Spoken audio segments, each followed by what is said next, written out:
Good morning, Trinidad and Tobago, and welcome to Pep Talks in the Morning. It is Tuesday, the 12th of May. My name is Felicia Holder, Chairman of the Progressive Empowerment Party, and your host of Pep Talks in the Morning every Monday to Friday from 8 a.m. Joining me this morning, it's Mrs. I keep forgetting, Mrs. Sharon Wilson, Pep Party Organizer under the Pep Mobilization Team. Good morning, Shari. Good morning, Trinidad and Tobago. It's a pleasure to have you join me here this morning. It is starting off as a one-on-one with me and Shari, discussing some topics, but we're going to bring in a couple pep caretakers a little bit later in the program. Shari, how are things over in St. Martin?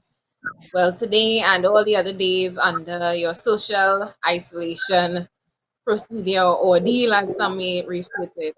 How's it going? Well, thankfully, the not the borders, I should say that we have opened up a little bit, like just like Trinidad. It started on Monday.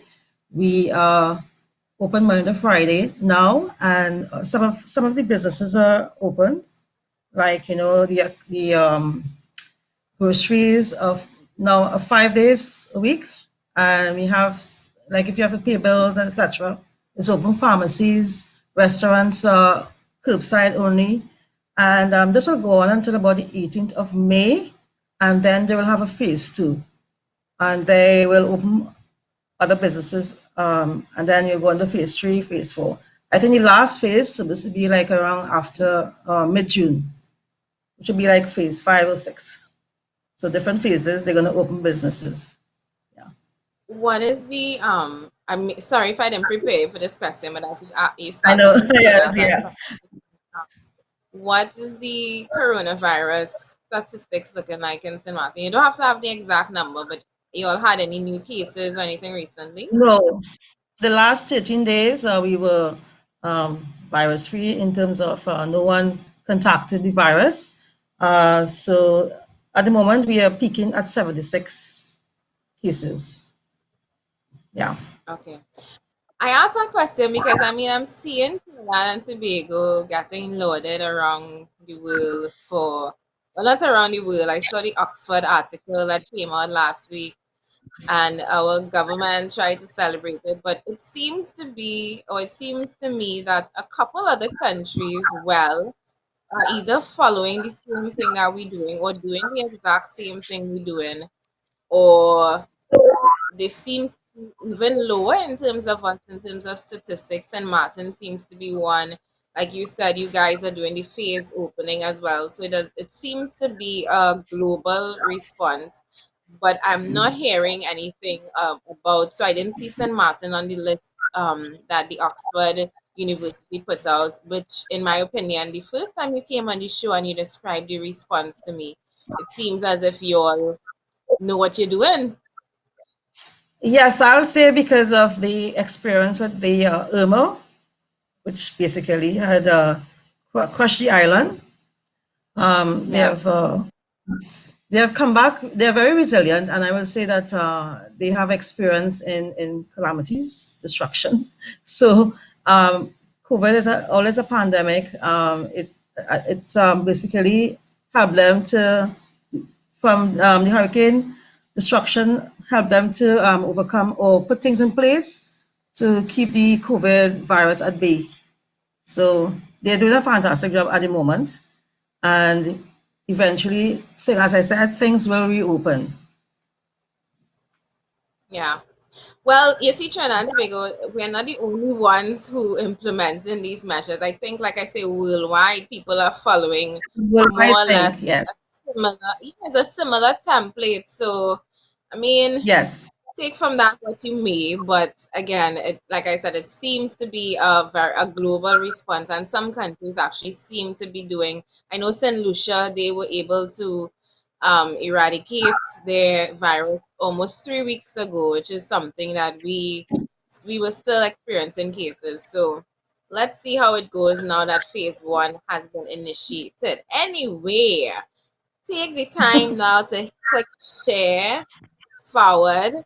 share in all the groups because we're going to talk chicken this morning. And when I say we're going to talk chicken, let's jump head first into that. Yesterday, I sat down on my laptop after pep talks in the morning because that's how my days go. I sit down, I do the show, and almost as soon as we wrap up, I start preparation for the next day show. I'm reading and I'm looking at topics and I'm investigating what is hot news, what deserves covering, what do we need to expand on that we discussed today. And yesterday, as Shari mentioned, as we discussed on the program, phase one of the restrictions on COVID-19 began to be lifted, where restaurants saw the ability to be able to reopen curbside delivery, at home delivery, pickup service, no in dining. So restaurants, you could come in and get your food, but you can't sit down and eat. And I got a call while I was working on the topic outlined for today, and that call came from I don't want to say it's an anonymous call. I know the person, but he's going to remain anonymous on this show because he gave me some information. He said, it's really unfair that um KFC was allowed to reopen today and Royal Castle is not. And I said, how do you know that information? He said, well, I work with one of the managers in Royal Castle, and they were saying that they are not open today because they don't yet have chicken. And I said I needed to verify that story for me because yesterday, as the fanfare on social media pointed to, yesterday was supposed to be the day. It was supposed to be the day that Trinis rush out in their madness to buy fast food that they have not been able to purchase for almost a month. So yesterday was expected to be real madness, like I said in Trinidad and Tobago. But according to him, according to the news that I got, Royal Castle, which is our local KFC, you can see, Royal Castle did not get, well, not that they didn't get a nod, but they weren't prepared. The Prime Minister made the announcement, Shari, and to the viewers, if you remember, he made this announcement on Saturday at 2 p.m. Someone told me that by 2:10 p.m., half two, you were already hearing KFC ads playing on the radio. So, I mean, we raised the question yesterday of did KFC get the heads up over Royal Castle, but it needed to be seen. I needed to see this for myself. So I said, call the person that you spoke to, verify the information, and call me back. Because I don't want to run a story that I don't have all of the information on. So done. He called the person, he called me back. He said one of the Royal Castle chains is open, and that is just to receive stock, and I think they were selling on a minimal scale, but all of the other Royal Castle restaurants were closed that day because they still waiting on chicken, which in my opinion made sense. You only got the notice Saturday. It would make sense. Somebody told me Arawak does not deliver over the weekend, so it seemed to fall in line. So then how did KFC, you know, how were they able to open yesterday, able to run ads on television already? So again, I wanted to do my investigation. So I jumped in my car, closed my laptop, jumped in my car, and drove down Frederick Street. First KFC restaurant I passed was on Park and Frederick Street.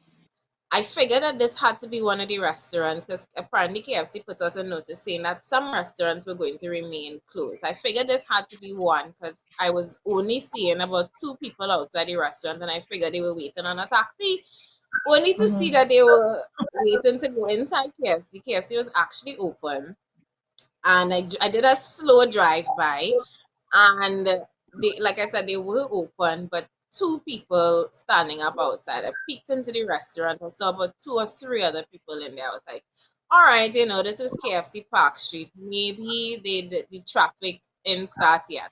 Let's go to the real KFC. Let's go to KFC Independence Square. And for those who don't know, KFC Independence Square, and I was looking for the date that this happened. But back in the early 2000s, KFC Independence Square was actually recognized as the top I know. selling KFC in the world. KFC. Yes, they Yeah. sold the most chicken and made the most money selling chicken in the world. So this KFC is the giant of all KFCs. When I passed, I had to do a drive-by twice just to be sure that they were open. They were open. The bikes were there, customers were there, but the line that I was expecting was not there. Shari, there were less than 10 people lined up outside. I figured that they were probably bending around the corner, so I did a drive-by down the corner and the street was empty. Mhm. KFC was not as full as it wasn't even full. I mean, yesterday, all of yesterday, I kept waiting for the pictures of the mad rush, and they just never came. And Well, you know, this, Trinities will just not make it look like they won the KFC immediately. So I think by next week we'll have a different story. well, Let me, that's what we're going to talk about because, again, remember, I had to verify this information. I passed by Royal yeah. Castle, and it was indeed closed. Doors locked up. Looked like they didn't even nobody even blow air on them since they had to close last week. I mean, last month. And it, I saw Guardian article. The Guardian newspaper ran ran a article this morning. Yes. Actually, it's the front page of the Guardian this morning, and Satish is supposed to put it up for you. Front page of the Guardian this morning. Sure. Chicken war, Mhm. and it's either one or two things that or both, that the Guardian is following up on Pep Talks in the morning because we actually first raised this issue. I put that post out yesterday that Royal Castle still waiting on chicken, but KFC open for business as normal. It's either that or they were trying to distract from the issue of the fact that there was literally no mad rush. There was literally no mad rush, no panic, no stocking up on KFC yesterday. So when I put out that post, that I just passed by KFC and it's either I missed the rush, people have no Mhm. money, or what was my other comment? I either missed the rush, people have no money, or they woke up after a month of cooking food at home. They no longer have a taste for chicken. And I think out of those is where I wanted to lead the discussion today because that Guardian article, if I had to Mhm. run a front page article this morning, it wasn't going to be chicken war. It was going to be where was the demand for KFC? Yes, they of course putting that in some fancier words to get um the buyers to buy my papers. But that was my question yesterday. Where were the buyers yesterday? Even driving through Port of Spain yesterday for phase one of the country reopening, it seemed almost as dead or probably even worse than before phase one was initiated. And this is Independence where I'm on. Driving through Port of Spain, it's literally a dead zone, like I'm saying. And I'm wondering if the Guardian and if we're really trying to distract from the issues at the moment, Trinities really just do not have the disposable income to Okay. purchase Mhm. as they would like. This is what a week after month end. It's actually the eighth week of this COVID-19 lockdown, and we are experiencing and seeing throughout the country, and we're going to bring the caretakers to talk about this in a little bit. We are seeing how many citizens are really suffering during this time. And it is amazing to me that, you know, the convo yesterday was, and the convo this morning is about chicken war, whereas we should be discussing the fact of how are Trinbagonians really faring right now.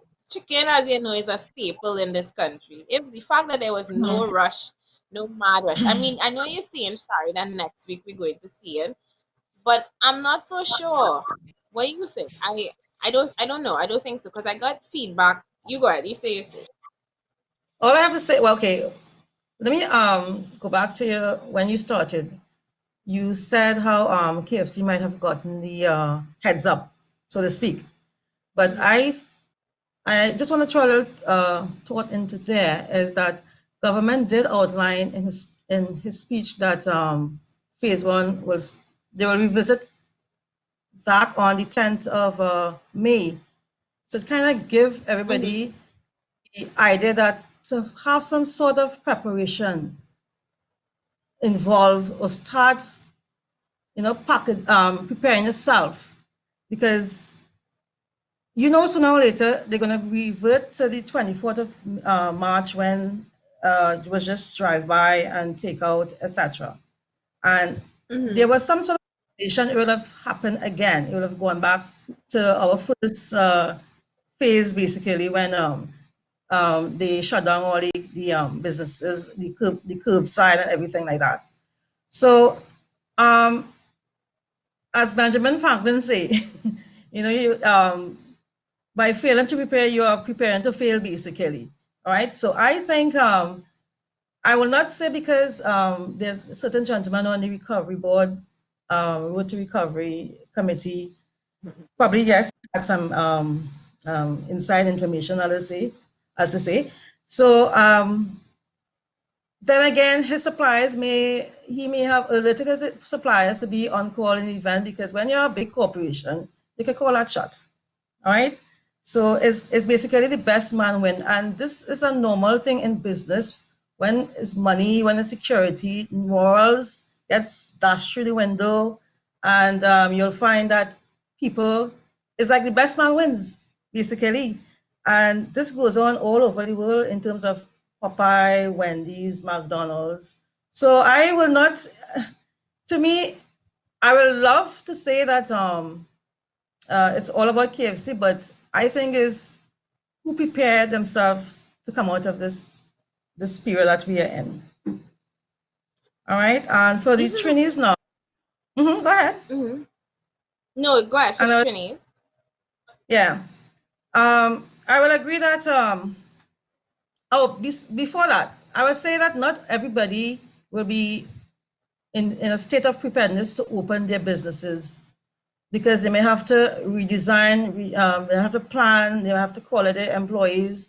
So it doesn't automatically say that you need to be prepared. They give you the heads up. Yes, you open on the 10th of May, and you can, not the 10th of, the 11th of May, and you can start doing stuff to get yourself together to open your businesses. So that doesn't necessarily mean you have to rush on Monday and open your business. Take your time and do whatever you have to do and get things done. As I say, the people who have the advantages will be open first, which is, in a way, is, as I say, who prepared. The question for us citizens is, as you say, do we have the means as before, the disposable income, funds? Do we, small businesses, do they have the staff? Do they have the stock? So we are seeing in less than 3 months, COVID-19 is hitting hard on the economy, businesses, the citizens. So whether we like it or not, we have to find ways to come out of this situation little by little. Understood. I want to answer your first comment, which is that this is business, and that there may be unfair, that it may seem unfair, but I guess, like you say, this is business. Someone asked me something. He asked the question yesterday on my post where I said, Royal Castle still waiting on chicken, but KFC clearly got the heads up. He said, so what if they got the heads up? And I'm reading a comment here that was posted 6 minutes ago that perfectly sums up exactly what I wanted to say. He said, there's something called equal trade, where no one entity can benefit over competitors simply because of advanced information. That is insider trading. Isn't it a coincidence that the owner of Prestige Holdings is on both the COVID board and the Road to Recovery board? And I think that is the issue that I want us to stick on and stick to, because I believe that there should be, if I have information that can give me an advantage over my competitors, say as I know that instead of 11 herbs and spices, maybe I should only have 10, or instead of 11, maybe I should have 15. Hell yes, I'm going to use that as an advantage. But if I know that but if I'm getting inside information that by adding 11 herbs and spices, I am going to get an advantage over my competitor. And I'm going to tell them that it's only 10 that you should use, and not kind of using subterfuge and deceit to advance your business. And in my opinion, there seemed to be a clear difference. And I pointed out this difference because this wasn't the restaurant business is not a business where you could just snap your fingers and reopen. We did get a heads up that the country was going to reopen, but we also got that heads up for April the 30th. Remember, the country was originally supposed to reopen on April 30th. The week approaching Mhm. April 30th, the Prime Minister made the decision to extend it further. Prior Like to all other that, countries. we Mhm. exactly. And Mhm. the week before that, he went and he changed the operation hours for hardwares, etc., which kind of threw people a curveball. So, particularly when you're dealing with food, it's not like you can say, you know what, I think the Prime Minister is going to open for sure. He did mention it. I'm not sure if he's going to extend it, so I'm going to order 12 truckloads of chicken in the hopes that he does reopen. Because chances are, if he does not reopen the country, you have 12 truckloads of chicken that you have to throw away. So go and order chicken and have it in time to reopen your restaurant means that you had to know for an absolute certainty that you were going to reopen. As well, it takes time to call workers out to your business. It takes time to say we are reopening on Monday. You need to get your uniform prepared. You are working this shift. You are working that shift. All of these things take preparation time. So it can't just be that you got this information on Saturday and the majority or half of your restaurants were ready to open. Shari, I got all kind of things from people yesterday when I told them that I saw for my own two eyes that KFC was clearly ready to reopen and they would. Somebody told me I heard that Independence Square wasn't supposed to be open. I'm like, darling, I just went on Independence Square. They were open. Somebody said that they sent me a picture of a man with buckets of chicken in his back seat, in his trunk, sorry. I said, ooh, this person had Mhm. to be hungry. When I woke up this morning, I saw somebody debunk the picture. They said, one, this picture was from, this was an old picture. And if you look in the background, you will see it's night. The chicken, you posted this picture anymore in the day. Obviously, this is Yeah. not a real issue. Somebody else said, I heard that the reason why turnout was low is because drive-throughs alone were open. I'm like, KFC, Independence Square, and Park Street have no drive-through facilities. It's almost as if people were in absolute denial that after all of the hype, all of the insider information, or not, or just having a natural competitive advantage. It's almost as if they were surprised that it did not work in their favor. And like I said, if I were the writers and the editors of the Guardian this morning, I wouldn't be declaring a chicken war. I would be asking, how come, despite having that competitive advantage, KFC seemed to have flopped in terms of what was expected versus what happened. I got calls from Point Fortin. I got calls from Point Lisas, Chagonas, Hoover.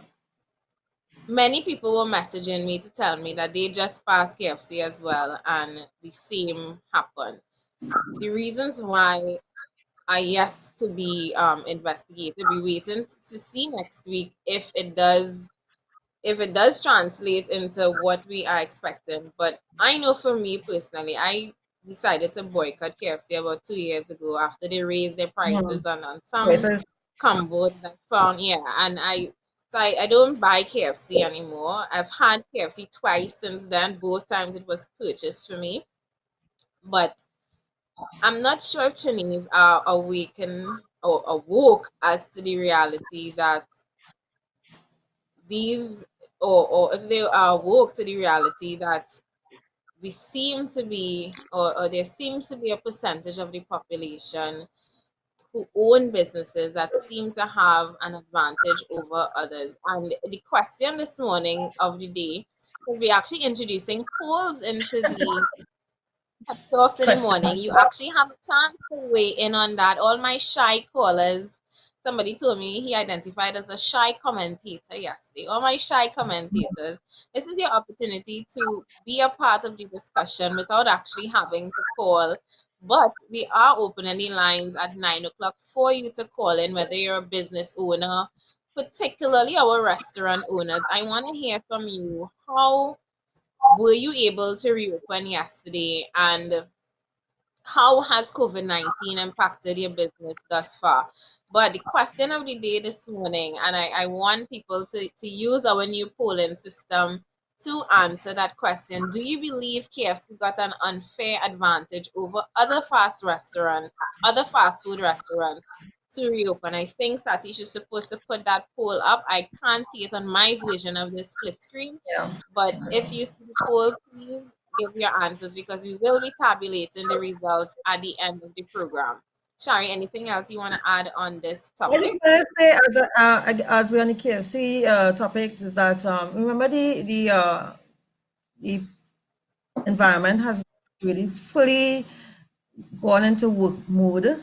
So when people start, the other phases, when it start to reopen and people start to work and they don't have time to cook, etc., then you will see the madness going to happen in terms of people returning to their fast food, etc., etc. But right now, because the economy and things are not 100% fully functioning, you will find that people will still keep the little $25 or $30 instead to prepare homemade meal instead.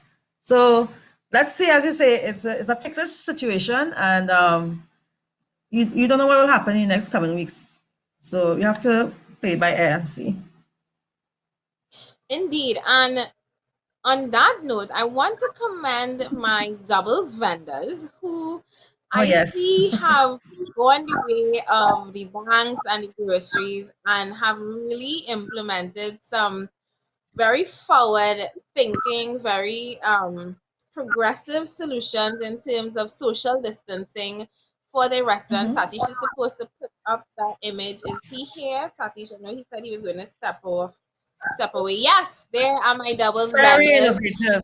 Practicing Yes. social distancing in the most innovative way. I want to applaud them because I mean, before this whole KFC Royal Castle debate came up, it was KFC versus Doubles about a month ago, where the Doubles vendors were crying discrimination. They wanted to operate similarly to the KFC Mhm. restaurants, and they were asking, why can't we?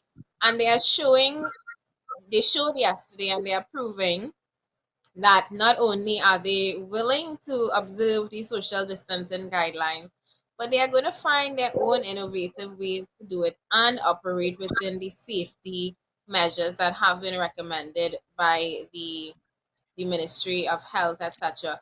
But also, just on that note as well, did you see that image, that picture of the lines in front of Yes. the doubles? I mean, if I Yes. was a doubles vendor, I would declare that a small victory. Actually, that's a large victory because, in comparison, and it does give testament, it does point out to the fact that people really may not have that money. Because I could take $20 and eat four doubles. How much I Exactly. could buy in KFC? Plus, I think a pack of fries is $12 or $14. So Yeah.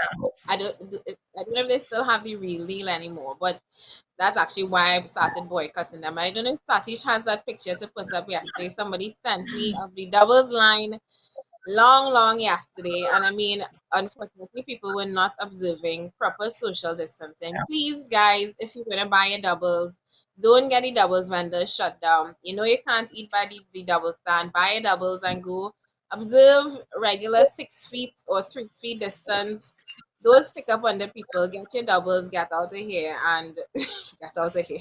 Get As your well as the doubles, dollars man leave. could say, yeah, those man could say, hey guys, you need to practice the social distancing, otherwise I'm not gonna serve. I don't want to get in trouble. Simple as that. You know? Exactly. Don't wait for the police to come and run you, etc.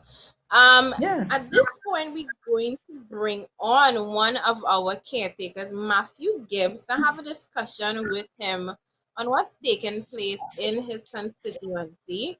Let me see if they are ready to patch him in. Oh, Matthew. Good morning, Matthew. Yes. We're not hearing you. I'm not hearing you, Matthew. All right. Good morning, guys. Sorry about that. Good Hi. morning, Matthew. You seem to have a new haircut this morning, or is it the angle? Well, haircut, yeah. Is It that is, a guys. mohawk that you're rocking there? Nah, Something. no, no, no, no, no, no. Well, by the next show, you'll see all this, a different color. Are you going to be rocking a full Santa Claus beard? Well, yeah, yeah. Yeah. For now, temporarily. For now. Matthew, as those who may know, Matthew's been on our show for he's been on the show a couple of times. Matthew is the Pep Central Hub leader. Matthew was involved and still is involved in a hamper drive that we had in the Mhm. constituencies. This started off completely randomly about 2 weeks ago, one Monday. We said we want to do something in the communities. People were reaching out to me, reaching out to the team constantly, and we saw that the need was absolutely great, and we decided to reach out to the public, reach out to our members, reach out to our network to get that support to assist these people in our communities. Matthew has been doing yeoman service in terms of helping us with delivery, reaching out to the constituency. Matthew, what is your feedback from this hamper drive that you've embarked on? Well, Felicia, guys, to be quite honest, all the guys and all the families that we have reached out to was so grateful because a lot of them suffered neglect, where they asked the question. I mean, how come you all doing this and our MP in the areas are not using their resources to reach out to the people who really are in dire straits? I mean, a lot of them were really grateful for the little efforts that we made. What was the feedback like in terms of the overall? How are people faring in your constituency? That's what I wanted to ask. How are people in Central doing? The last time that I asked, this was closer to the beginning of the COVID-19. We're now entering week 8 of the lockdown. How are people faring right now? Well, in Central, a lot of the business owners, together with the average Joe, their their concerns are is that the government is not giving anything stable for people to work with in terms of definition and how businesses are going to be reopened, what measures going to be put in place. A lot of them still have a lot of questions surrounding these situations. And like I said, the business owners especially, there are a lot of little businesses within Central by different disciplines, should I say. And they themselves, like I said before, they have a lot of concerns on when and how and regulation, how it would apply to them, how it is presently affecting their cash turnover. Because let's face it, if you drive down the streets in Chaguanas, a lot of businesses are closed. A lot of them, even in the small villages, businesses are closed. The concerns of the people who reached out to me so far is, what are we going to do? Because businesses who have rent to pay, who cannot pay the rent due to this lockdown, they have no stimulus package, nothing to receive to carry them through to reopen. And even when they reopen, they have to work with a skeletal staff because of the fact that they did not have that level of financial support or stimulus or any form of cash flow, should I say. And I mean, if you look at the pyramid structure of business, it starts at the top, and I sincerely believe that we should have done something to help in terms of economic stimulation, where had it been under our jurisdiction, we would have implemented the little infrastructural works, employing people from within the areas, giving them a salary rather than a false hope and a dream of a check that a lot of people still believe is an illusion. Where under our policy, the PEP policy, we would also engage the businesses within the communities and constituencies to supply materials to facilitate infrastructural work. situations like that would have cushioned the blow to our now coming back out of this COVID. And I personally term it as a COVID recession because I mean it's a worldwide something. We here in Trinidad facing it. Yes, there have been measures that was implemented that panned out all right, but again, the question is, um, why aren't we really producing, or is the government, why aren't they giving an economic stimulus or stimulus packages to small businesses? When I say stimulus, not to burden the economy in the financial aspect, but okay, like your taxes, some tax breaks, some tax relief, you know, not adding interest on taxes that cannot be paid by business owners. Those are some of the stimulation packages that the government should have implemented to cushion the blow for the small businessman, because the majority of businesses within any constituency is small businesses, and they carry that community, constituency, village forward. Because due to our research here in Central, every community has its own local economy. So my economy here in Chaguanas East will be different to, let's just say, Arima or Sandy Grande or an area that, because based on what the businesses are in those areas, they supply needs to the people that is necessary. So that's what I said. Each economy is different from the other. And again, we need to have a sense of plan, a sense of stability on how all this is going to take place. And also, what they should have done, my suggestion is implemented risk mitigation, where that is part of risk management, where they would have evaluated the situation, see how it's done. I mean, yesterday I passed through Shogunas and I did observe a doubles vendor, and in front of that doubles vendor, no one had on a mask. People stood up there eating, and one person pulled me out and said, "Look at this. You give them an inch, they take a mile." Now, I'm not one to put down anybody business or how they practice, but we all have to be aware of the severity of this pandemic and how easy we can have a second wave. So I will urge to, let's just say, the doubles people, the roadside vendors, what have you, doesn't have to be doubles, whatever form of fashion this is. You need, as an individual, as a small businessman, to implement the necessary measures to make sure that your customers adhere to the necessary guidelines to prevent recurrence of such diseases. Because I don't think we can handle a second wave in this country. Uh, that will totally cripple us, totally. Yeah, agreed. I agree with you. And Matthew, you seem. Go ahead, Shari. Go ahead, Shari, go ahead. No, I'm just gonna agree on your point that government was supposed to at least bail out the people, not corporations necessarily. Shut down the country for 3 months, try and absorb the shock or whatever, and then you make sure everybody is accounted for in terms of food security, etc. And then try to have these smaller business by offering short-term loans, etc., which I think they're doing. And so this will have them back on their feet, basically, to thrive.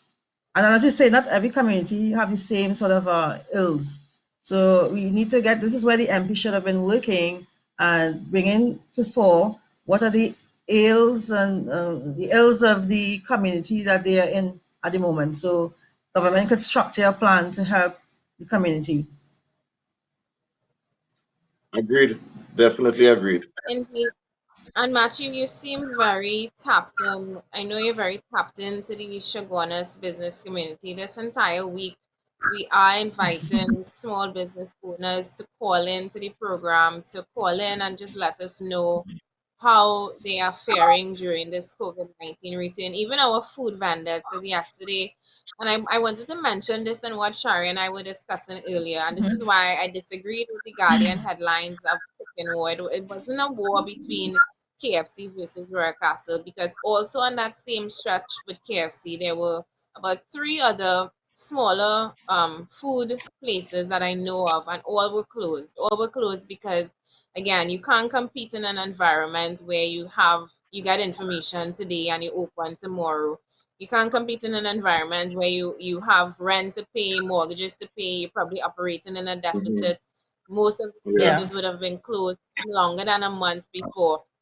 I know the reopening process, while some look at it as a positive thing, it is going to be a little bit hard for some people to get on their feet. Even reopening is a process of money. It takes money to buy and get inventory and stock and Mhm. call people out, and Yep. you're calling people out, and then you have to face the fact that there are not many customers. Like I said yesterday in Port of Spain, it was literally a dead zone.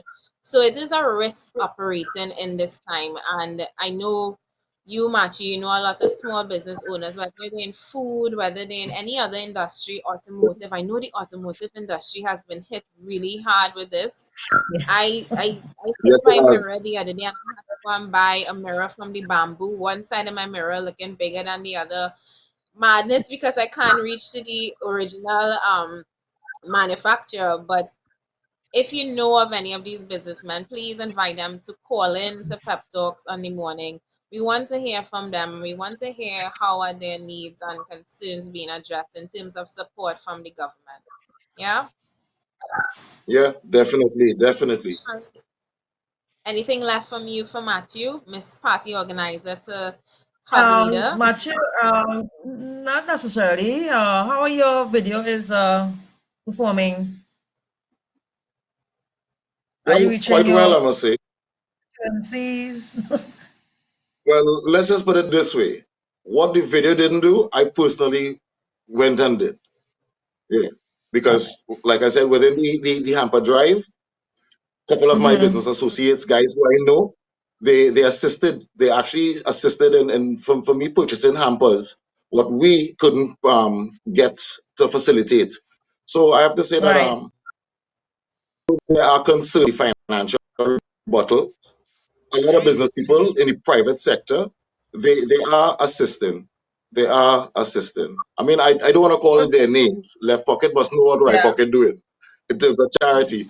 But I will thank them. I will thank them for the assistance that they did give, and all those who, and Felicia, especially to you too in the Hamper Drive. I mean, I have to thank you and Philip personally, because without your efforts, a lot of people would have remained hungry. And I'm serious about that. Because if you see the Mm. conditions, I mean, personally interacting with these people, if you see the conditions, and it is so sad to know that this is the country we live in that has spent over $1 trillion in budgets over how many years, and these people still live like this. It is a sad state. I even suggested, why don't we have a general card for the differently abled, one specific card? It should work like a bank card, where now the government would fill the needs of the people, and these people don't need to go to a bank, they don't need to go anywhere in particular, but you have your one card, and that one card comes like a ATM card. You could buy your groceries, you could pay your bills, everything. Simplify Well, it. let's it, hope it doesn't take with a this. rocket science, you know what I mean? Yeah, Yeah. Well, let's hope make it this simple. post-COVID, a lot of things are online and make things easier for the citizen, etc. So good job, Matthew, and keep on working with your constituents and just being there for them. I will, Indeed. And no matter try and, what, I try will. and It is highlight. my now, Sorry, I was like I just told someone using. yesterday, guys. Mhm. Yeah, like I told someone yesterday when they asked me, "Oh, why are you so supporting PEP?"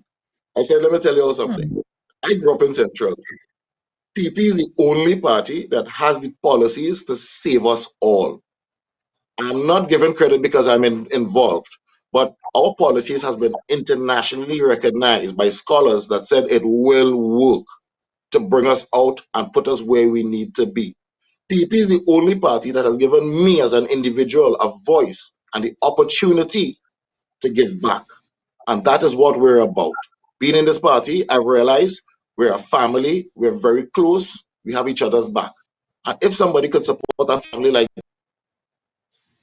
that, we do, and we could do for this country and we could make it right.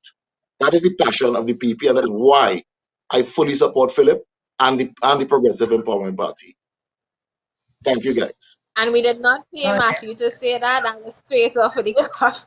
Matthew, thank you so much for joining us this morning and bringing that That's update from Central. it from We have Dominic waiting on the line to come and the share heart. his what's happening in his constituency. Again, thank you for joining us, and I will definitely be in contact with you to bring you Thank you, back Matthew. on the program. Take care. Dominic. Well shaved. Dominic, Hi, good morning, sir. Dominic. Good morning, Carrie. Hi, Good Moni. morning, How are Dominic. you all doing this morning? We Good are morning to you all. good. Dominic, you've been doing some working alongside this hamper distribution, and Matthew just thanked, he thanked me and Philip for the work that we did with that. I have to extend those thanks. I have to thank Debbie Jaikaran and Keisha Lewis and Hadassah and Teresa and Dominic and Matthew and Terrence and Maurice and Danielle and Christian and everybody who would have been involved, because this was definitely, Yes, and Satish was absolutely. definitely not a what was that? Absolutely. Debbie's phone probably was ringing off the hook. Yes, it was. The people I thought calling I in was for getting plenty calls. I think Beverly got the most calls because people who were waiting on hampers, they were calling her to follow up. And I think for a party that doesn't have deep pocket finances, I think we did a really good job of reaching the people. Dominic, you were one of those people who did absolutely, that in the Mova Beacom Laventille absolutely. community. Please tell us how that experience was for you. First of all, I commend the Progressive Empowerment Party for the initiative for mustering up so hundreds of hampers in such short space of time and delivering them. Now, I delivered to Avontel, Beetham, and Overmove, as well as of Port of Spain, El Socorro, St. Joseph, Chamfle. And it was like a burden being lifted off of these people. So many people coming out and asking for hampers. When can they get a hamper? How can they get a hamper? And I had no choice but to give a hamper to some of them and have them call her. And the amount of people that is going hungry, I don't even have the words. In a rich country like Trinidad and Tobago, where our pitch lake alone should have made us one of the richest countries on the face of the earth. Why are people suffering? Come on. I don't know if figures are correct, but I heard it's something like $21 billion that I created since the lockdown, right? That money gone.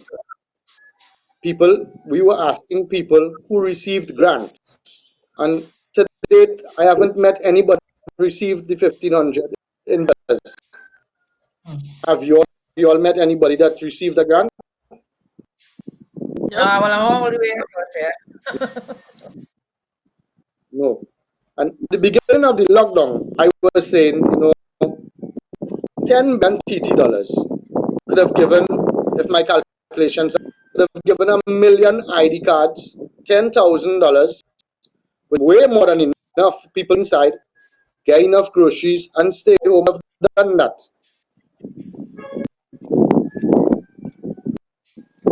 Indeed, and I mean, it's a question that we've been discussing over and over on this show. Where is that money going? Yesterday, I sent an article in our Pep Talks thread that outlined that the government said that they did not yet withdraw the money from the Heritage and Stabilization Fund, contrary to misinformation. So my immediate question was, okay, so then where is this money being spent from? And more importantly, where is it going? Dominic, you said you're on the ground, and I know it must have hurt your heart. I had to tell people over the phone that I have no more hampers. I don't want to imagine how that was for you having to tell them in person. Yes, there was this one lady that we ran hampers, and she was calling. She was really in, and thanks to members, I don't want her name. She was kind enough to me up and Dominic, this lady keep calling, and like she's really in need. Is it possible that you can go on a hamper? I said yes, it's okay. And she called another member where I passed, and I picked up the money and bought the hamper for the lady. I gave it to her. She was so happy to read the hamper that she even asked me for PEP policies to hand, because she was telling me in her community, not everybody has internet. to be aware of the Progressive Empowerment Party, so she would like to help. And I gave her, and she called me back, I think it was the next day, and said that she would like to have more. Gave them out already. So people Indeed, are and waking I up mean, once to.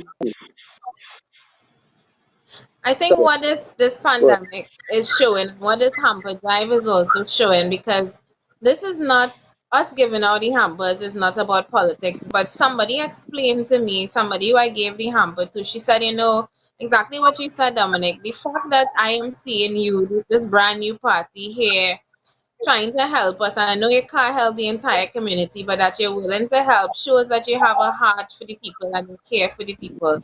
And on her own, she like that lady did with you, she asked me more about the Progressive Empowerment Party because she believed that a political party that is so connected on the ground, that is so interested in the needs of the people, they must be coming from a genuine place. And that I have to say, of everybody involved in the party, of everybody involved in the Sampa initiative, you can clearly tell that they care about the people. Me having to tell people sorry, I don't have any more was heartbreaking. Shari, you have anything else for Dominic in terms of his work in the constituency?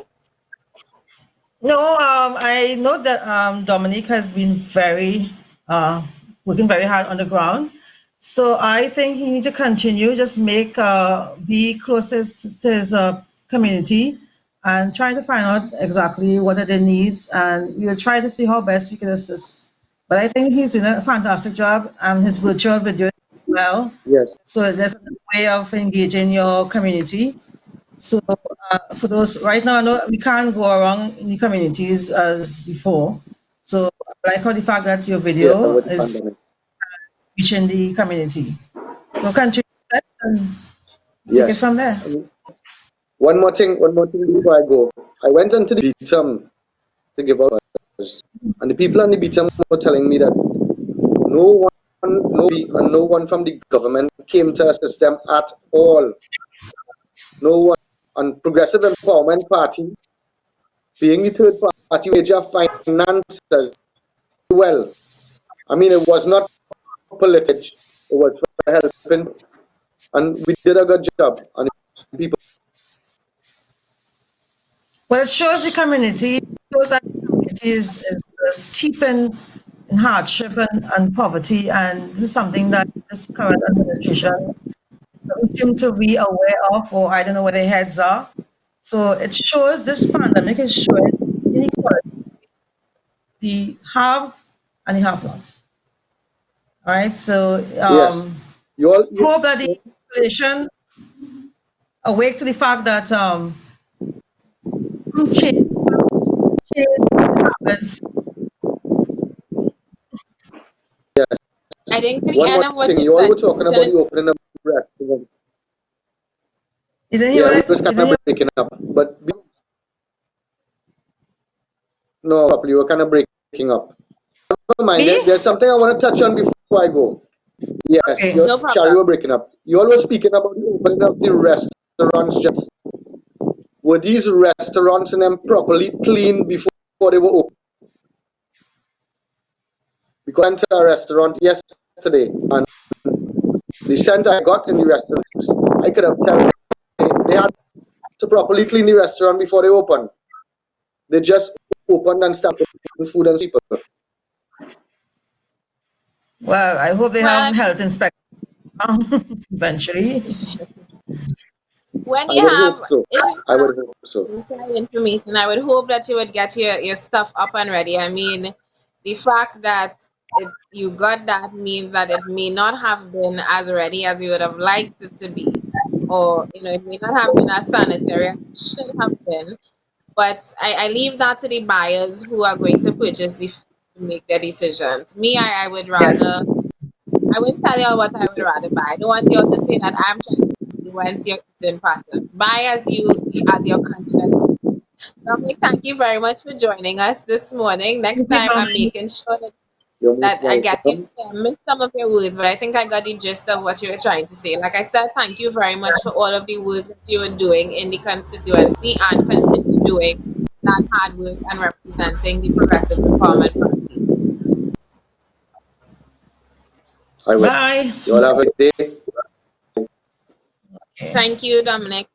Terrence, good morning. Good morning. Hey, Show the Terrence. view. Terrence But Ram, hi, good Sharon. morning. You're the caretaker of Hi. Davide O'Mara, yes? Mm-hmm. Shari, you lead off with the questions. We're talking about the hamper drive. You lead. Terrence, would you give us some insight of how the hamper drive was in your constituency? And what are the Well, feedback you get from community? my well, the east itself is what I presented. So it starts St. You're Augustine, breaking up. Val. Hear me now? Yes. Yeah. Right. The east constituents starts from St. Augustine, Val, all the way to Grandy, Toko. But due to the limited quantities that we had gotten, we were a bit stretched out. But um, the response was very, very grateful from everyone. Unfortunately, there were hiccups, meaning the distance I had to cover from these hard. Right? I was delivering all like 8, 9, 10 in night. I was doing deliveries. Mind you, they were all just very pissed off. Representatives were not on the ground. I think I got from you that the people were pissed off with their representation on the ground. That's what you said, right? Yeah, yes. Most of Yeah. them said And that were not getting when they went. and that's something that I mean I had a whole back and forth with a local government council on this on Facebook last week. And my question is, I'm seeing, and yesterday we saw that nice propaganda video of, great is the whoever with all of these vegetables and the yam and the dasheen and the okra and the pumpkin, according to her, the pumpkin. And That was I'm great like, marketing. who got that? Was that a pumpkin Where or a where was that squash? giving out? Was that? Marketing.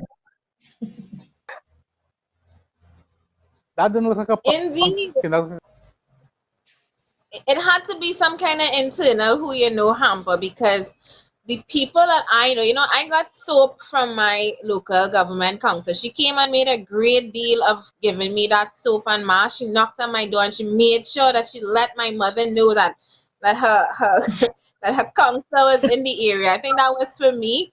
But again, I mean, I'm very much appreciative of my soap, but I'm thinking about, what about the people who can't eat soap? What are they doing? And when are they going to get those nice hampers with the yam and pumpkin and dasheen and okra and pimento? Terrence, I know you were doing deliveries all well into the night, 9 o'clock in the night. I hearing you doing deliveries, and I wanted to tell you that you're a madman, but best believe all of the people that you reached out to messaged me and they called me and they let me know that they were very appreciative of all the work that you did for the on behalf of the party. And I know you're doing a lot of work on behalf of the party. Terrence actually came down to Port of Spain one day to collect groceries and nobody was there because we actually changed the date of the collection. But you're working very hard and I really appreciate that. And again, apologies for that incident. But it goes no to problem. show how hard you're working on behalf of the party, and even in this downtime, that you're still making the effort to reach out to people. Like I say, 9 o'clock in the Yes. morning, your two daughters, those beautiful little angels that you have doing deliveries with you. Please send my love. I love them. I mean, When they but wake you're up, I'll training tell them them. from young. What's that? When they wake up, you're letting them sleep late this Yeah, morning. I'm proud of you. Terrence want yeah. to wake up the children My at life is 6 quiet this o'clock. morning. That's why it's so We know that quiet. Terrence you're with probably him. be Yeah. waking up kids at 6 o'clock in the morning. I'm like, dude, give the children a little break to do what I have no idea. So I'm very glad you let them sleep in this morning. Small farm Yes. outside. That's good. That's good. But on Exactly. top of that, it was more than just once. It was how many government ministers that I had to actually cross over in my run the hamper deliveries, and no one has seen VA. So it was upsetting to me, very, very upsetting. And you're not seeing them online, you're not seeing them in the that they have the virtual meetings. You know, $85 million went out supposedly. Who got that? 21 I bills seem that to go be in. You're having I a seem to be bad getting connect. calls this morning. I just want to let anybody know who's trying to call in that I am live on the program. I'm taking calls in a little bit after Terrence. We are going to go to a quick break and come back with Akil. After that, we will open the lines to anybody who wants to call. Just at this moment, we're wrapping up this interview with Terrence. And I'm just echoing what you said. And for anybody who may not have gotten what he said, and that is a complaint that I'm getting. A lot of people are not seeing their MPs. And believe it or Yeah. not, if you don't have anything to give them, is one thing. To not see you and not hear from you at all during this entire time is terrible. Stuart Young, and I know when Dominic raised the question or raised the concern from the residents of the Beetham that they haven't seen their MP. I know tomorrow we're going to see Hines walk in the Beetham, probably with his umbrella in case he gets splashed again. And I know that Stuart Young will probably want to come and give out some tokens tomorrow in Port of Spain North and Zans West. And for all the other MPs who watch our show, get your information from the show. I hope this would lead you to visit your community if you are so brave, because these are people you have neglected for almost 2 months who best believe they're waiting for you to come. So walk with God when you're walking. Oh Terrence, boy. anything to say in closing before we go to a break? Just want everyone to go strain. We will be back out normal sometime soon, and be able to take it to a different level, make everything work how it's. All right. For anybody who didn't get what he said we will be back out soon. We will be taking it to another level, and I agree because Shari Wilson, Sean Sunarine, and Michelle Davis are doing enormous Yes. background work in preparation for when all of the COVID-19 restrictions lift. Right now, we are allowed to jog around the savannah. Shari, I suggest that you put your entire team in jogging shoes with policies under their hand to fling them at to fling to fling I'm at sure, I'm joggers sure walking around. Was I'm sure that they're you thought thinking. of that already? Of I'm course sure. you did. If you did not think that, you would not be our amazing head of mobilization. Terence Budram, thank you very much for joining us. I will let you know if or when we resume hamper distribution. Enjoy your morning. You too. Same thing. Bye. Take care. Bye. Right, so we have reached to 9:04 a.m. We're supposed to take a break at 9. We are going to take that break really quick and come back with Akil and then open up the line to anybody who wants to call in and talk your talk, as well as continue any discussions that Shari Wilson and I have. Don't forget the poll is running. Please send me your answers. I want to see I want to see the results that we will release at the end of this program. Stay tuned. Antel is Trinidad's most reliable and technically experienced ICT company, providers of quality structured cabling, Cat6 data fiber and power cables.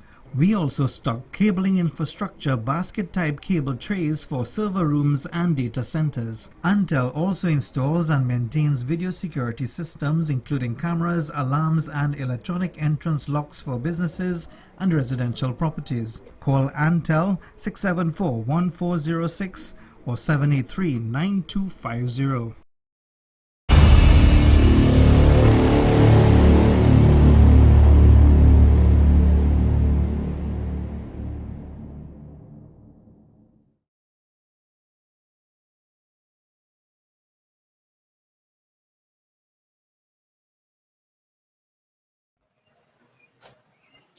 We are back and we lost Shari, who probably didn't realize that we were going to have a very short break. No problem. I will start the discussion with Mr. Akil Camps, who is our PrEP North Hub leader. Akil, good morning. Good morning, Felicia. Am I coming through clear? Yes, you're coming through clear. I Hello? see we were having. Yes, you hearing me? Yeah, I'm hearing you. Nice. I see we were having a lot of connection issues with the other members this morning, but however, I have become versed in translating broken language, so anything that doesn't come across clear, I would translate to the rest of the audience. Akin, how are you doing this morning? Well, as good as could be, I guess, take everything as it come and deal with the issues on a day-by-day basis. That seems to be the norm now.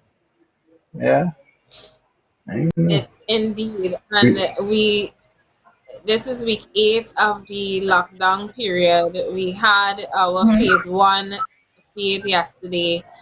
Um, Prior to that, actually, you would have been involved and you are involved in the hamper distribution. What was that hmm experience like? What was the response in your constituency to that initiative? Well, to me, it was a little frustrating because, I mean, it's like you want to run, but there's no track to run on. I mean, the old people used to say one cocoa full basket. So even though we had limited donations and amounts of hampers to deal, at least we know if two, three, four people out of the million get something to eat for a week or few days, we should feel good about that. But the problem is not that problem didn't stem from COVID. We had people in bad situations from the COVID, right? And it leads you. I mean, people will look at this as a issue, but it COVID just made it worse. We always had that. We always had people on the breadline can't get jobs. It it really sad, and we try to help. We are limited in our resources, and well, through the kind-hearted donations of some foreign members and local members, and thank God we still have some donating that we may be able to do something again soon, but there's only so much we could do, and when you want to do something and you can't do it, it's frustrating. It really frustrating. I mean, I wish we had that $10 billion from the HSF in our hands as the PEP. I think we would have feed the whole of Trinidad and Tobago weekly, every week. Every person would have been fed. I really believe that because we have the will to do that. We have the drive and we have God behind us. You understand? This government, Indeed. past governments, they not have they don't love their people. They don't love their people. I believe they have the connection people have with their government is a string, right? And that string is attached to a ballot box, right? And when they need, they pull on that string easy because they can't pull too. The string gonna burst. So they're gonna pull and then you're gonna get a little handout. You're gonna get something. They're gonna throw crumbs for you, right? What we need is a rope. We need a rope. So when the population pull and say, hey, I need a job, the government need to create an avenue for me to find a job, right? I need proper education. The government have to put that in place for me to get proper education so I get a proper job. But no, that's not how it work. How it work is they want you to come and beg. Hey, I need food. All right, look, pull a hamper, feed her for 2 days. We don't want you to feed us for 2 days, Mr. Prime Minister. We want you to teach us to fish. That's what we want. Teach us to fish so we could feed ourselves. We don't want to depend on the government for handouts. Right? We fed up of this. Right through, that's what you're promoting. Come and beg, we'll give you something and give me your vote and we'll continue to give you something. We don't want that again. Trinidad and Tobago, you wake up, like get rid of that strippiness. Teach us to fish, provide proper education, provide proper roads, provide proper health care, right? make sure it have jobs, right? That's what we want. That's all we want. We want nothing else, right? You're starting to make a set of underhand deals, and we don't know who to believe. The amount of lies that we catching the ministers telling. Who we supposed to believe? Huh? As a population, who we supposed to believe? The Prime Minister himself was caught on many occasions telling untruths, right? Mr. Amar had to pull up on him some months ago, right? And then he come and apologize after he realized the evidence was blaring in front of him. Oh gosh, man, all the SETA gate, email gate, this gate, oil gate, we had Delcy gate now. Oh shigs, man, all they done the crap, just done the crap. That's all we asking, right? But I don't know. I sorry. I wish I was a magician and I could say, well, okay, cool, abracadabra, and certain things could happen, but it's not like that. So we had to take the long road to deal with this. And my long road is to play my part through the PEP to try to show people, to remove the blinkers off people's eyes, remove the blinds, right?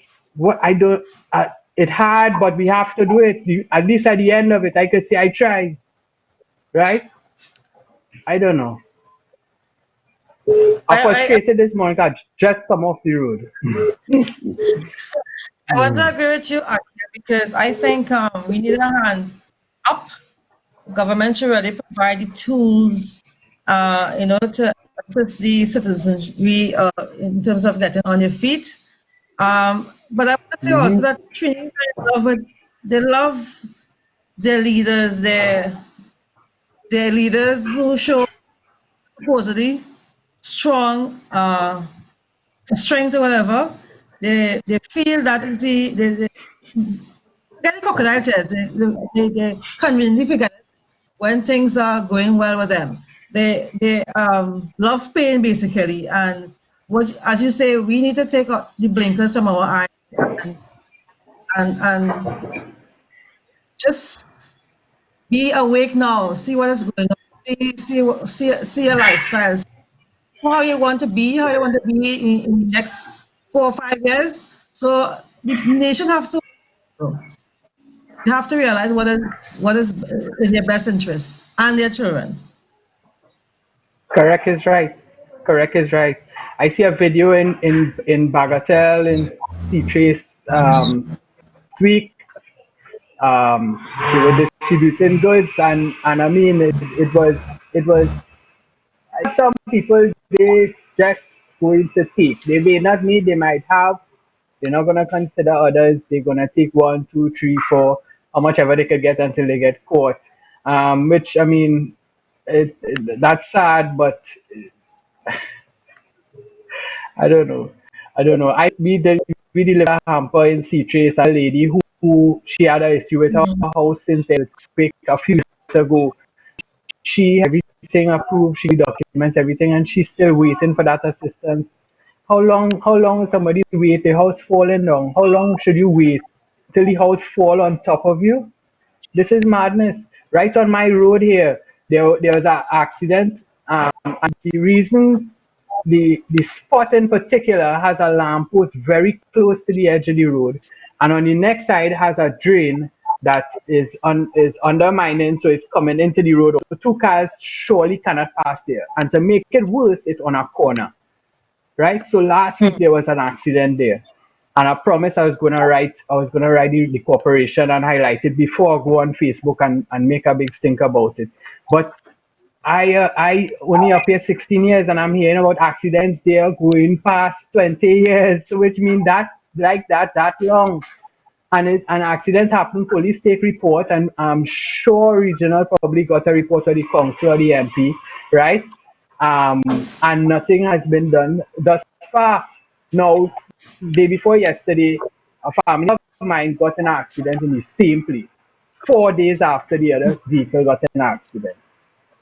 Right? Now, the 2 cars now, owners quarreling with each other, but the problem is not their fault.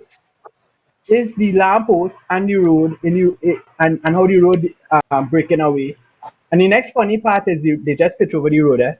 So they pitch over area that needed a small wall or something to be done before you actually do the road. So there's the kind of strictness I'm talking about, right? You We drain have before you accepted. pave the road. Yeah, we taking it. We So have who paying the I case now? remember Now of them accepting it. Yeah, and you hear? we accepted and we internalized bad governance.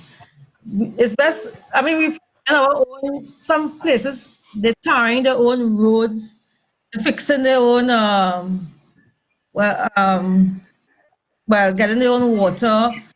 Some of the Yeah. school, the community fixing. It's best we scrap the government and stop paying taxes and we just govern ourselves because I didn't see what the government doing exactly for the communities. I mean, all this money, as you say, Yeah.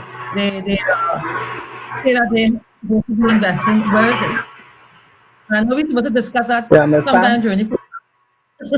Shari actually made much more sense. I think as it is right now, the people stand a better chance at governing themselves than the people that we Yeah, put in charge to govern us. Akil, yeah. I I have to feel wrap up with you only because I promised to right. take some calls and I've been ignoring about 5 calls so far since we came back from the break. Um, Anything that you Right. want to say in wrap up before I open the lines to the public to call in? All I had to tell the population is try to be more kind to each other. Forget about the example being set by this government, if you want to call them that. I don't think they deserve that title. Let's treat each other differently. Let's set the pace from the ground, go up. Let's tell the government we want a new kind of governance. We want real governance. We don't want this goatishness they're selling us here. No, no, no. We had enough of that. Let's look to our future where people will look at politics as something good, not what it is now. Let's change that. And that change is with the PUP. I'm sure about that because I hear and I make sure I hear to enforce that happening. Right? And that's all I had to say. Thank you Thank very much for you. joining us on the program this morning, Aki. Yes, Akil. Continue doing the work that you're doing in the constituency. To Akil, Terrence, Dominic, and Matthew, who all joined us this morning. I noticed we only had men. I will make sure that next time we have caretakers call in, we have our women as well. Alberta was supposed to call in today, Yes. but she had work. I will make Yes. sure we have a nice even representation, but they were a nice balance to both Shari and I this morning. So everybody who was blowing Yes. up my phone just now, the lines are open 7694590 for you to call in and talk your talk. For those who are just joining us on the live video, please hit share, forward to your groups, your WhatsApp, your Facebook pages. We are having a very nice discussion this morning. There's a poll also running on the KFC issue. Can't wait to see your answers to that. But we're also inviting business people, small entrepreneurs to call in this morning and let us know how you are faring since the COVID-19 lockdown. How were you able to reopen yesterday if you are a restaurant or food place? And how, if you were not able to open, what are your challenges right now with opening? And for folks who were calling me before, don't go silent now, please. I am waiting on you to call in. Call in, call in. Waiting on you to call in to express. Sorry. Oh, and here we have call in, call in. Hello, good morning. You are live on Pep Talks in the morning. Hi, good morning. Good morning. Yeah, this is fun. I'm listening to the other stuff here, so I don't really want me to turn it off or what. You should take it off in the background just to avoid any feedback. Okay, this is concerning Twin City Mall on behalf of all the tenants of Twin City Mall. We have been facing, I know we have been facing a horrible crisis, which is COVID. We are aware of that. But unfortunately, our landlord, he does not want to reduce our rent. In the month of March, when this happened, our businesses were shut down time on the 15th. And we are pleading with them, we are calling to them, they would not answer. And then if we have to pay this scam charge utilities, we are not operating, no promotion. we just not using our space as a business. If we keep paying this stuff, then what is going to happen? I have no more money. I now started this business in January. I So know we all started and it's a very, I mean, at least the landlord should just come out and just have to speak to us. We have agreement. We have intention of paying at least half of the month in March, half of whatever the same time, probably about 50 or half in the camp. What do you think of that? I mean, we are suffering. Our business are going down. What can we do? so you're saying right now, and Shari, you're hearing this, right? Yes, I yes. just want to make sure she's coming across clear to all of the viewers as well. You're saying that you are a tenant of the Trinity Mall, And on behalf of them, I'm speaking and you're because speaking on yeah, behalf. there are lots of stores that are closed. We haven't paid rent. Some may pay rent on March, but before that, some we have to pay the March on before the fifth of every month. So some will have to pay, at an early. But after that, then this COVID came in, and now they want us to pay the whole amount of rent for the whole of March, which we are trying to negotiate with them at least half month for the month of March. And there's nothing. We are sending email, letters. We are talking to the managers. They said they have no concern. The manager is not our landlord. Our landlord is based on Long Circle Mall. He wouldn't understand. When you try calling, he wouldn't answer. So our hands are tied. How can we go on with a business that is not bringing in a capital for us and paying our rent? Isn't it unfair for us? It We is. are still trying to pay at least something because we know that they have securities and you know, and then they might have the AC on to probably some businesses and need the coldness for their chemicals and so forth, like the saloon and etc. But I am really getting frustrated now. This cannot go on. At least if you can please help us. We have tried the media and nothing is working. I do remember seeing your plight being highlighted in the media. Was it last week? I think last week I saw the article Yes, of, yes, the plight of the Trinity tenants of the Trinity Um, Mall. And you were being threatened, I guess, to be evicted. yeah. Evicted mean to move out? Yes. No, at no point I didn't get any letters stating to be evicted. I don't know if others have gotten, but I think one person that they're confidential. I haven't gotten. I can't say yes. I'll be lying to the people. I did not get no eviction letter. I get a credit note where they break it down. But what about March when sales started to drop drastically? Hmm. And there's nothing where we would get our some people rent they like over 35,000, half of that could be about 12 or something 14, 20. At least to just have a little compassion. We are a tenant. Without the tenants they can't be paid. If all the tenants decide to move on, what is going to happen? They can mall. We are well payers. We pay our rent. That's not. But we are just asking for a little ease. And what about further months to come? Like businesses open yesterday, they haven't probably made the amount for the day or to pay their rent or whatever it's very close. Or we are just asking to negotiate with them, given our point of view. They will have us when we go to the mall. I went to the mall, you can't go upstairs to talk to anyone. They just dropping off. They don't want to speak to us. Why? What we We are are very, somebody, very seeing, frustrated. no, what we are seeing, and I'm listening to the frustration in your voice, and it when I say that this is a hard thing for us to hear any progressive empowerment party to face and to accept, is that seeing so many Trinbagonians at the moment go through what you are going through right now. There's actually Shari and I have table to discuss the stress of the downtown workers in Port of Spain who are trying to Hello? Oh, I think I lost that caller there. If anything, I'll ask her to call back.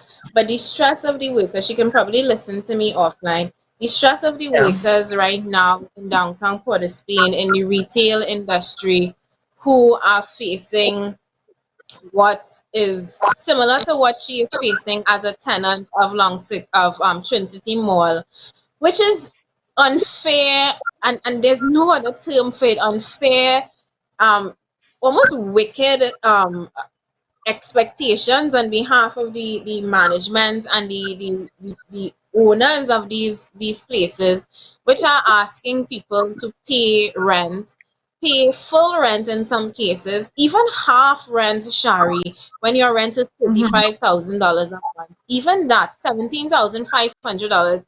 It is absolutely absurd that this is what is being expected of people during this time. And the frustration that I'm hearing in her voice, I mean, there's no other way, there's nothing else I can say other than it falls squarely on the shoulders of the government, of this Okay, COVID-19 absolutely. road to recovery team. What are they responsible for? What are they actually doing? The prime minister pleading and telling people have a heart when it comes to rent doesn't actually deal with the problem when you can't get onto the management, when you can't get onto your landlord, when as a tenant you're being threatened to be evicted, when you're being hit with a credit note that you know you can't pay, when you're taking money out of your own savings to pay a rent for business that is not bringing in any profits. What is really and truly supposed to be happening at this time? Isn't that people are supposed to pretend that they are not experiencing immense hardships right now? Shari, you're going to say something. Well, again, this shows the inefficiency of the government. When they should have invited all the stakeholders, besides the banks, they should have invited all the other stakeholders, all the little association, and speak with the head of these association to ensure again that the population is protected from the rent. I mean, all I'm seeing is they dealing with the banks and the credit unions, and then all the I don't know if the VAT have been repaid as yet to help these small businesses, because I know they were supposed to invest about $6 billion or something like that in repayment to small businesses as well as individuals. I don't know where they have reached with that. So this could have helped the small business owners to probably meet some of these expenses, even if it's half the expenses. But I don't know if, as you say, if this was ever discussed before they lay out all these various sanctions for during the COVID period. So I'm taking another call here. And for anybody who yeah. tried to call in earlier, my phone died. Hello, good morning. You're live on Pep Talks in the morning. Good morning. Morning. I got a question. Like, if we considering the rent again, you are getting a salary still and you're home, but your salary is reduced. It is like 1,700, 1,800, and now your salary reduced to 1,200 a month. Are you granted to sign the rent grant, or do you like you have a loan to pay and you have to take money from that salary to pay a loan and buy grocery stuff? Do you still have the opportunity to still sign up for the rent grant? Yeah, you want to listen to that answer off air? Yeah. Okay. The renters grant is supposed to be for anybody who cannot afford to pay their rent at this point in time. And yes, you're supposed to be entitled to it because the rent actually is supposed to go to the landlord. And this is something that we were discussing on the program yesterday. Seeing as we have so many people in this situation, Trinidad and Tobago is a society where many people rent. If I'm looking down, I'm just making sure my phone is charging. Many people rent, and it is almost absurd that they would set up the process in such a way that the individual has to go and apply for the rent, the grant, which is then going to be made out into the name of the landlord itself. Whereas as a landlord, I believe I should be the person who's going to apply for this grant. Say, I am the owner of the property, I am the landlord of this property, these are my tenants, they have co-signed on this document saying that they are tenants, they cannot afford to pay rent at this time, I am applying for the grant. Darling, you're asking a question that many of us are raised because as elusive as the salary grant is right now, the renters grant is even more elusive. I have heard of nobody. We heard today of 2,991 people who received the salary relief grant. I've heard of nobody who receive the grant for rent. And what you're describing there, you're making $1,800 and now your salary is $1,200 and you have to pay mortgage. Two things: your mortgage should have been frozen. You should not have to pay a mortgage during this time. And what we here in the Progressive Empowerment Party have been saying is, if my mortgage was supposed to last 6 months and the bank, I've told the bank, I don't know why it needed to be said. The bank should have reached out to you and say, I understand that during this time you may not be able to repay your loan. It was due in 6 months. We are going to give you a 3 months grace period. Let's extend your loan for an additional 3 months. What this lady was describing with the what happened to her, and please feel free to call back if you did want to say anything else. I'm sorry we got disconnected. What she was describing, in the first place, I can't believe that we have places that paying $35,000 rent a month, Shari. That is That is that is some people's unbelievable. salary a year. That is absolutely freaking unbelievable to me My that we are God. paying those costs in a rent. I have heard, I mean, I used to hear about these things. I didn't want to believe it, but I mean, nobody will lie about something like that. And to even pay a fraction of that at a time where you're not making money, it is inhumane.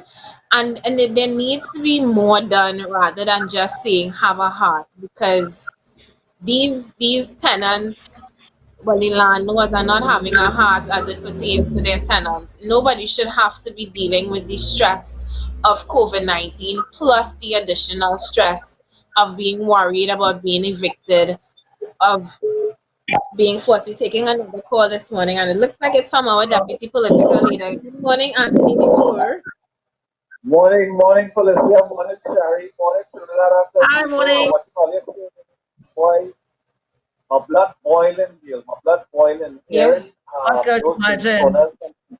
talk about Tony, you're coming in a little soft. I don't know if you're on speakerphone or what. You just, You hear me now? yeah, much better. All right. Yeah, I was looking at the show there, Gil. I was looking at the show, and it's making me cringe to see how our citizens, the small and medium-sized business people that are being pressured by landlords again to have to pay rent by utility companies and so on and so forth. Again, we were saying this yesterday, Felicia, that you can't be the Prime Minister commanding and giving a mandate to a nation for everyone to stay home, don't open your business, don't go to work, due to a pandemic which is affecting us globally, and still not put a mandate in place for business people, for utilities companies, for banks, for landlords, because it is freezing the economy. No one should have reason to pay any bills. And the hit that the government is supposed to take is to ensure that we still have a level of utilities, because where it's a health problem we are dealing with here, we need to ensure we have running water 24/7, 365 days a year, 7 days a week. We have to ensure that we have a line of communication where phone services still needs to be in operation, internet service still needs to be in operation. We need to have power where PNTech is concerned to ensure we have these systems working in each household, because you are confining the population in their homes. Again, this is a whole view that is not initiated by the state. The state just tells us to stay home, and it's for us to catch in the house however we catch. Whether we have food, whether we have money to pay bills, people getting evicted out of the home, people getting evicted out of the businesses. It is not fear of what is happening to the citizens on the ground in Trinidad and Tobago right now by our government. I don't care about any other country and how their governments are treating with their citizens. The point is, we are forward thinking enough to know we are not supposed to be in this position right now, and the state is not Agree. putting the systems in place to ensure pacification of what people are dealing with on the ground. Because you can't have a whole mall, and not just one mall, in the small as one mall. What about all the other malls across the country, in every constituency, almost in Exactly. every major city, almost in South Park, in Chaguanas, you have you have 3, 4, 5 different malls in Forest Spain. I mean, at the end of the day, aside from these people who are in the malls, the other people and business people around the country, small and medium size, are dealing with the same issues. And the Prime Minister has not come out to the public, letting them know across the board, every citizen at whatever level, the economy is frozen. Stop all payments. You said it perfectly before, Felicia, about the banks having to push payments at the end of your payment term in giving the concession of time that you are not paying now, whether it be 2, 3 months. Push that period at the end. So if you have 10 years again to pay, you have 10 years, 3 months to pay after the sanction, after everything is listed. It's just a no-brainer. But at the end of the day, I just want to call and give you my 2 cents. I know you have other calls, but it cringes me to see our citizens still dealing like this. And Trinidad and Tobago, we have to get up as a people, stand in one voice, and stand for the rights of the people of Trinidad and Tobago. Right, and what is happening right now is not right. That's all. That has my 2 cents for the morning. Have a wonderful day, ladies. Anthony, Trinidad thank and you Tobago. very much for that. And I Thank can't even you. come on because my phone is blowing up right now. Let me take this call. Hello, good morning. You are live on Pep Talks in the morning. Hello, good morning to you. Good morning. I see you tried to call me a couple times. You're live now. Yes. Firstly, I want to say that the first time. Hello, good morning to you. Listen to me on the phone and not on your program because there's going to be a delay. So listen to me on the phone, right? Oh, yes, I know. I got you. Okay, good. I want to emphasize with the lady who.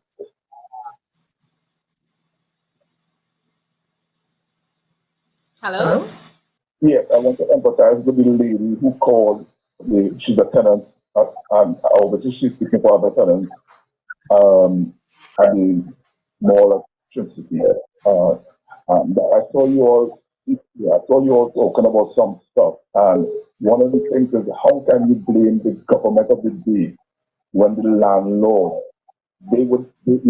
themselves would see themselves as also using finance, and they would have their views as to how they have to not use finance. And one of those views which we may or may not like is to make sure that the people who are under their tenants pay some sort of thing to offset their losses. How is the government supposed to force the landlords not to charge the tenants when they, the landlords, tell the government they are losing money off of this? Also, your vice chairman, I think it is, spoke about some of the things that he felt that the government is at fault with, and all what I'm saying is this. I want to know if you all view what you would have done in a situation, practical situation, because all ideas don't seem good in theory. In a practical situation where workers, some of these workers who are not getting stuff, when they go to the government to show that they're working somewhere, the people who they're working for did not pay tax. How is that the government's fault when the workers now cannot accept things that the government have because some of their employers did not pay their tax, so they don't know how to get at it. And if they do try to say they work at business X or business Y, they may get fired from that job that they need. Can you explain that in a practical way as to how you detect without teaching them that situation? Sure, no problem. You want to listen off air? Hello? All right. Yes, listen. I am listening. I'm listening to you on the phone, so that's why I'm stalling before when you're speaking. All right. Well, if anything, you listen to me off air, right? Just so I can open up the line for the questions. I'm going to address your concerns now. All right, so he asked two questions there. One, how is the government responsible? And we say this all the time in the Progressive Empowerment Party. The reason, Welfare. purpose, function, responsibility of government is the well-being of all people. When we bailed out Clico in the billions and billions of dollars, a company that through its own investments and mismanagement, when we bail out Clico, we as the government swooped in to make a fiscal decision for the well-being of Clico. Right now, we are experiencing as a nation, as the world actually, for that matter, an almost complete economic, I don't want to say complete economic collapse, but we are, the papers, the reports, the editorials, the experts, they're all saying that this COVID-19 pandemic, on top of what is happening in terms of oil and gas prices, is impacting everybody. Every industry is going to feel it because the consumers who don't have money to purchase are the same people who can't go and visit these large restaurant chains to give them a profit. It's going to be a trickle effect throughout the society. The role of government at this point, during what we're experiencing right now during the COVID-19, is to step in and to bail out, just like we did for Clico, bail out all of those businesses, whether it is you are instructing, not pleading, not saying, please have a heart, landlords. You're supposed to be telling them that at this point in time, you should not be or you cannot charge any kind of rent to your tenants. Because guess what? And we spoke about this on the show yesterday. Landlords have to eat too, and I get that.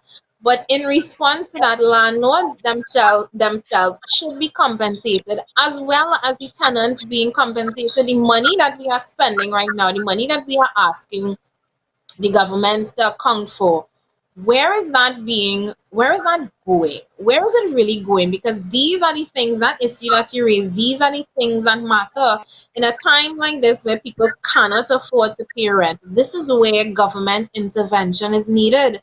And I don't understand, from the very day that I heard the pleas and the kindly do this, and I was wondering, in terms of a government, in terms of writing policy, in terms of you stepping in here as the responsible body that we put in charge of the country's affairs, in terms of you as the Minister of Finance noticing what is happening in the economy right now, where is the money to bail out these small businesses? Where is the compensation for these landlords? Where is the compensation for these tenants? Where is the compensation and the assistance for these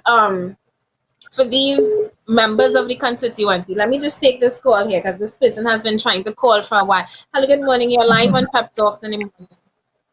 Hi, good morning. I want to know if I can get a number to call you back offline. Yeah, you can call me back on this same number, 769-4590. Call me after 10, right? After 10, so like, okay, in the Italian time. Okay, thank you. Yes. So what would a PEP government have done? From the very start, we would have looked down the road and see that this is something that clearly we cannot address in a month, in 2 months. This is going to be a prolonged we're going to have a very prolonged economic impact on this entire country. We would have set and ensure that we had a proper economic plan. This road to recovery team of 22 people whose only function seems to be to give Christian Mutsi a heads up on when KFC could reopen. What are they really in charge of? And I know Shari don't like this topic, but what are they really in charge of? Where are the people to address these real and legitimate economic concerns? Some people like this lady who called in, from this person who called in after that to talk about not being able to afford her rent. Shari, you want to jump in here? Well, as I said,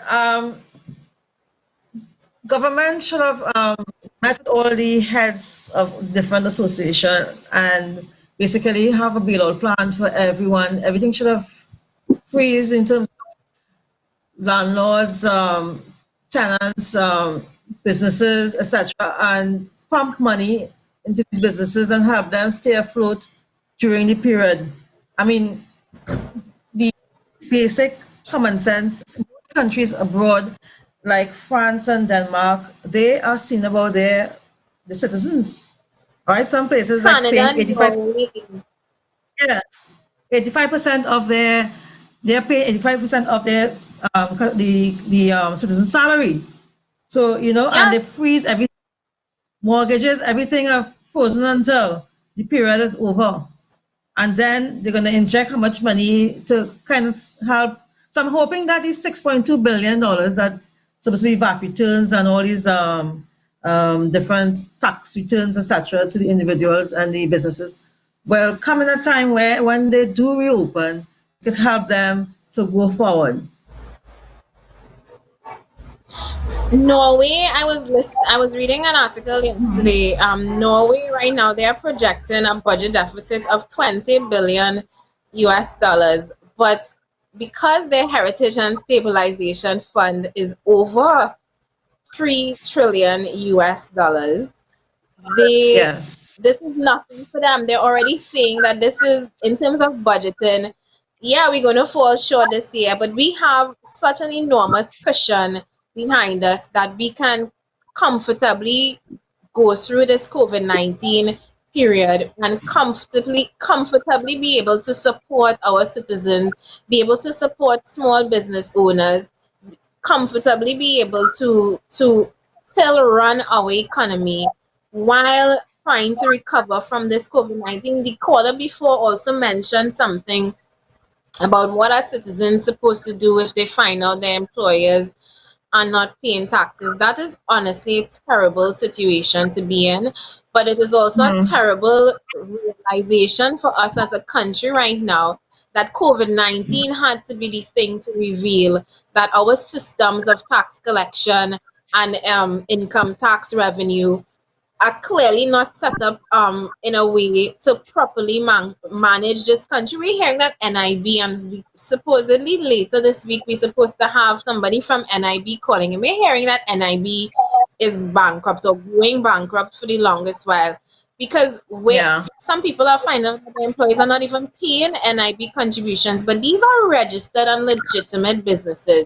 The role and responsibility of government, the role and responsibility of the Board of Inland Revenue is supposed to be following up and monitoring people who are not collecting and who's not paying taxes. We wanted to go down the throat of the doubles vendors and the other members of the informal sectors. What about those well-established businesses who have registered companies who have been circumventing the law and circumventing paying income tax? It is absolutely sad now that it lies on the shoulders of the people who would have been paying these taxes only to find out that it was not being submitted as it should have. But then I still believe, and it falls squarely on the shoulders of the government, because were this a Progressive Empowerment Party government in office, the citizens would have the right to ask those very same questions.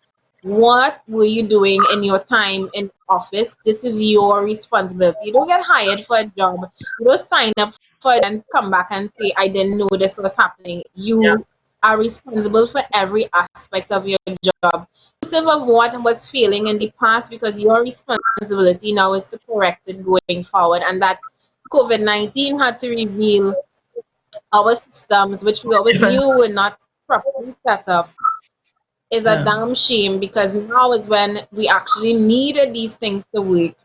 And unfortunately, the citizens again have to be the ones paying the brunt of this. 7694590. We have just about 2 minutes to take your calls. Please feel free to call in. Shari, go ahead. But you know, the fact of the matter is they took the money out, $10 billion. We know it's documented. So the money is there in terms to help the population. Notwithstanding, we're not talking about their regular salaries, etc. This money is something separate. They even went and accessed I think the fund was supposed to pay on a yearly basis.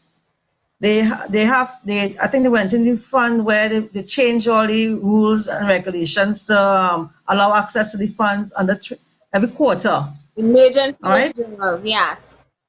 Because Mr. Carmen said, to keep the people alive, you know, we have to dip into our fund because it'll be a calamity, it'll be a destruction. So then what is happening now? It is a calamity. It is a destruction right now of the lower class and you can say to some extent the middle class, because I don't think it will affect the elites at the moment. And that is the thing that is bugging me the most about this, because you have a middle class people who were, and this pandemic has revealed that we're barely holding on. Many people living this middle class life are literally living an illusion. You're one step away, you're one bad loan away, you're one salary away from being literally falling apart, and we have seen it due to this COVID-19 um, isolation and lockdown period, that many people are not faring as well as you would like to believe a middle class. I believe our middle class in Trinidad and Tobago is a complete illusion. I was telling somebody the other day, I went to the grocery, and what I thought was going to be $200-300 was nearly $700, and I wanted to pass out by the counter.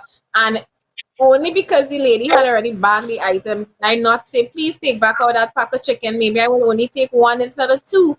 But the reality Yeah. is, I don't even think I don't even know if I could identify or see myself as a middle class person anymore, because things are just living in Trinidad and Tobago. It's either I am worse off than I thought, or maybe living in Trinidad and Tobago is just where you have to have a salary of what, $50,000 a month to live comfortably and do everything that you Yeah. want to do. Let me just take this. Hello, good morning. Yeah, hello, good morning. Good morning. You're live. Yeah, what I don't understand in this country is that there's so much money the government has taken out, right? You don't want people to leave. They go. Put things in place so you can employ people, such as having them, giving them mandatory goods to survive. You're not going to go outside to get infected. If people don't want to look for food, right? And they're not working, they wouldn't be outside to get food. You have the army and the police, and they can employ people to pack these goods. This good basic supply. And the population wouldn't go out there. Simple as that, and it wouldn't be the billions of dollars they blood. You're going to save money with medical bills and all this. They don't have to provide with these people filling up. The last night on the news, the Secretary of Central one side, and this is what we're going to do. You have to come here and look for food. I think a lot of people saw phase one, the reopening and of the economy, phase one as the green light. I heard that there was some weekend COVID-19 parties. I'm not sure about that, but maybe after 2 months of being locked down, citizens just wanted to celebrate. My only advice is to people, please be sensible. The last thing we want to do right now is to have a further extension due to negligence and due to just Right now, idiocy. right? Sorry, but right now, we don't know if this disease is possible because we are living in daily, right? Now, someone who has the disease and they say they cure this disease, they have minute particles of this disease in the system because your body creates antibody. But it doesn't mean you can still be spreading it. You can give it your friends to go off and see that you are spread of this disease. It's not going to affect you. Which what can people that which not what will not make the disease. Caller, I know you're calling me on WhatsApp, and the call is coming through very distorted right now. So Yeah. either you call me back, or Are you hearing me now? I'm hearing you better, yes. Right. What I'm saying is that we have said that people who have the disease in China, the 100 and how much, 104 then given the all clear. But you don't know how this is going to affect people because it's a system. So we may have the antibodies, still there, carrying us people who body has not. All right, I'm gonna have to end this call. If anything, you call me back. I've just ended the call because it's very, very distorted, and all I heard was the people who have the disease in their body. I'm not sure exactly where he was going with it, but if you do want to call back, we have just about 5 minutes left. Shari, we Yes. I know we sorry. were supposed to discuss No, so many things. was that sorry? I said we were supposed to discuss so many things, but we'll, I Yeah. guess. Appreciated that. I know that the business community, particularly the people who right now feel like they have no recourse, would want to call. And I am personally going to call back that young lady from Trinity Mall. I do want to hear more from her. That's Maybe we can organize a special entire program just devoted to the small business owners, the entrepreneurs, the people who are being impacted by this.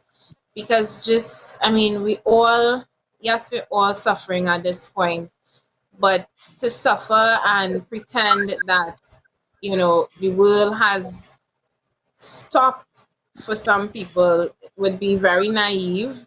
Like we are seeing some people are being told that they have to operate as normal. Duma, and this is one of the things started to discuss today. Duma is calling for limited business hours, similar to what the hardwares have, similar to right. pre phase one reopening of the economy. Similarly to what you all were doing in St. Martin, Shire, where certain days, certain store, well, I know the supermarkets are open. I think the downtown retail industry, they're asking for similar operation procedures. I You don't see see it there's as a a conflict. essential business. You don't see it I as a don't see. what? I don't see. Well, some businesses are essential. Some businesses are not essential. So I think that government, how all everyone is doing, different phases, phase one, phase two, phase three. I mean, between now and June is not much days. A couple of weeks. You held on for 2.5 months. You could afford to hold on for 3 months. You have to ensure that the That's COVID it. Can people significantly. afford? That's my question to Shari. Can people afford?